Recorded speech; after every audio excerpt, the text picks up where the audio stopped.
quite deep cracks starting to show in the UK now, and it all stems from this government and government policy, basically. And doesn't it feel like we shouldn't be here, that this whole situation could have been quite easily avoided?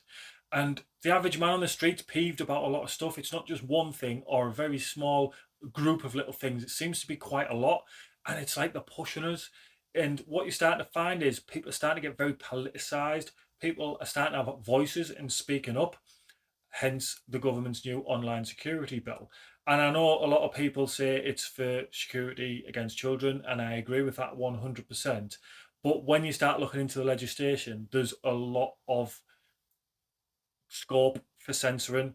And the only way around being so censored is if you're a recognised media outlet. So no doubt the mainstream media are going to get around talking on particular subjects, but the rest of us can't.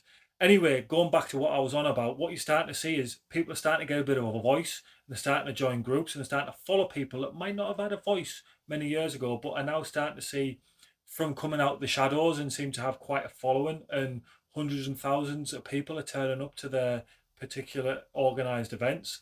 And it just feels like, how did we get here? And even a scarier question, where are we going as a country? And how have we got here?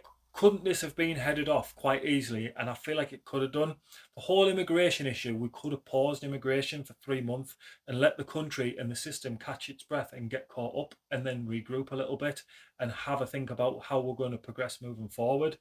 But no, it just seems like riots and protests on the street are just the new normal. And I don't want that to be the new normal. I love the UK and I'm happy for people to come here.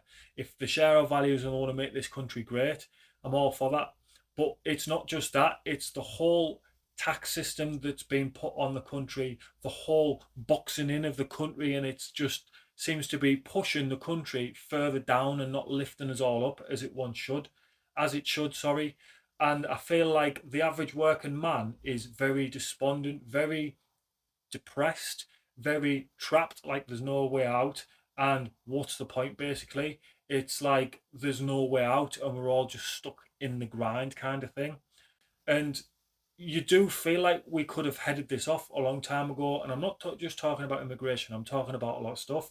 And when we start to think that we're looking towards an autumn budget, which is probably going to screw the economy even more than it already has, we're also looking at possibly April rising of minimum wage and probably another plethora of other tax rises that are going to hit businesses hard. And the knock-on effect of that is higher prices and an even more screwed economy, basically.